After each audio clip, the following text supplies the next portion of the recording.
সুযোগ আমাদের সামনে এসেছে, এই সুযোগকে যদি আমরা হারিয়ে ফেলি তাহলে বাংলাদেশ আরো বহু বছর পিছিয়ে যাবে। প্রতিবার একটা করে উত্থান হবে, জনগণ প্রাণ দেবে, আমাদের ছেলেরা প্রাণ দেবে এবং একটা সুযোগ তৈরি হবে। আর আমরা আমাদের দায়িত্বহীনতার কারণে আমরা সেই সুযোগ হারাবো, এটা হতে দেওয়া উচিত নয়। আমি এই সরকারের প্রতি আহ্বান জানাতে চাই যে আপনারা দয়া করে, বহুবার বলেছি আবারও বলছি, যে কাল বিলম্ব না করে যত দেরি করছেন ততই কিন্তু পরিস্থিতি আরো ঘোরাতে হচ্ছে। এবং সেই অভ্যুত্থানের বিরুদ্ধে যারা ছিল, বাংলাদেশের বিরুদ্ধে যারা রয়েছে, গণতন্ত্রের বিরুদ্ধে যারা রয়েছে, তারা আবার সংগঠিত হয়ে সেই গণতন্ত্রকে নস্যাৎ করার জন্য কাজ শুরু করেছে। তাই দেরি না করে যত দ্রুত এই সংস্কার, সনদ এবং নির্বাচন, এই তিনটি বিষয়কে সামনে নিয়ে দ্রুত এগিয়ে যেতে পারা যায়, ততই দেশের জন্য মঙ্গল হবে। দায়িত্বটা নিঃসন্দেহে এই তত্ত্বাবধায়ক সরকারের, ইন্টারিম গভর্নমেন্টের। এবং আমরা তো খুব আশাবাদী যে আমাদের এই মধ্যবর্তী সরকারের, ইন্টারিম গভর্নমেন্টের যিনি নেতা, তিনি হচ্ছেন এই দেশের একজন বরেণ্য ব্যক্তিত্ব, যিনি আন্তর্জাতিকভাবে স্বীকৃত একজন ব্যক্তি, যিনি তার বুদ্ধিমত্তা, প্রজ্ঞা, সততা এবং দেশপ্রেম দিয়ে গোটা জাতিকে ঐক্যবদ্ধ করে আমাদেরকে সেই লক্ষ্যে পৌঁছে দিতে সক্ষম হবে।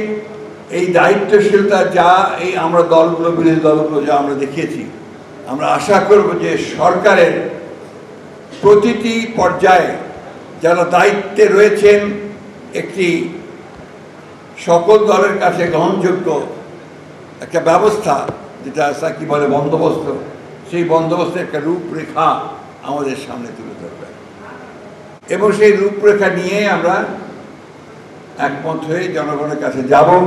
নির্বাচন হবে, সেই নির্বাচনের মধ্যে আমাদের যে কমিটমেন্ট বিএনপির পক্ষ থেকে, সেখানে আমরা আবার সবাই মিলে একসাথে দেশকে নির্মাণ করবার জন্য যে বিষয়গুলো আমরা কমিট করেছি, আমাদের 31 দফা, সেই 31 দফাকে বাস্তবায়িত করবার জন্য আমরা কাজ করব।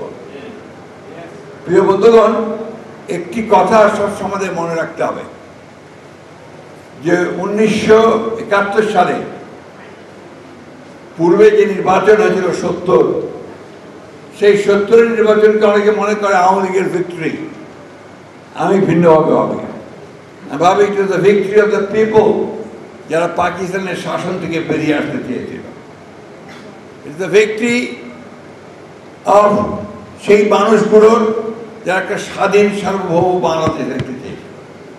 দুর্ভাগ্য আমাদের যে স্বাধীনতা পরেই আমাদের তৎকালীন শাসক গোষ্ঠী আওয়ামী লীগ, তারা সেই সুযোগকে নষ্ট করেছেন। শুধু না, তারা একদলের শাসনতা বাকশাল প্রতিষ্ঠা করেছেন এবং পরবর্তীকালে তারা গণতন্ত্রের যে সুযোগগুলো ছিল বিকশিত হবার, সেই সুযোগগুলোকে তারা বিনষ্ট করেছেন। আজকে সেই সুযোগ আবার সৃষ্টি হয়েছে। আমি নেতিবাচক কথা বলতে চাই না, আমি শুধু এটুকু বলতে চাই যে আমরা অনেকের কাছেই অনেকভাবেই একটা নেতিবাচক, হতাশাব্যঞ্জক কথা শুনতে পাচ্ছি। আমি মনে করি যে আমরা অতীতে যেমন পেরেছি এবার ঠিক একইভাবে পারব। আসুন আমরা সবাই একটা বিষয়ে একমত হই যে আমাদের এই দেশকে, আমাদের এই রাষ্ট্রকে আমরা আবার ফ্যাসিবাদের হাতে ছেড়ে দেব না। আমরা আমাদের মানুষের যে আকাঙ্ক্ষা, সেই গণতান্ত্রিক ব্যবস্থায় ফিরে যাওয়া, সেই ব্যবস্থায় ফিরে যাওয়ার জন্য আমরা সবাই একমত হতে পারবো ইনশাআল্লাহ।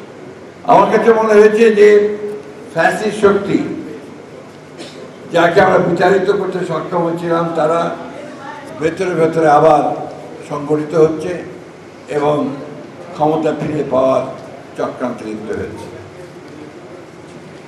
আমরা হঠাৎ করে লক্ষ্য করে দেখছি যে মবক্রেসি, হত্যা, ছিনতাই, গুম ভয়ানকভাবে বেড়ে যাচ্ছে।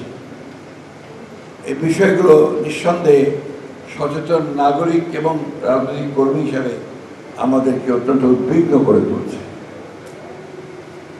আমি পার্টিকুলারলি কোনো রাজনৈতিক দল বা কোনো ব্যক্তির সম্পর্কে কোনো কথা বলতে চাই না, বলিও না।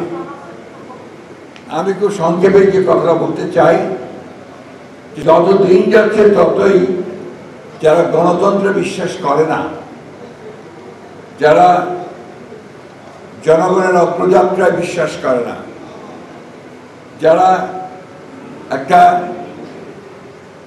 শোষণহীন সমাজ গড়ে ওঠার যে রাজনীতি, সে রাজনীতি বিশ্বাস করে না, তারা আবার জোট পাকাচ্ছে।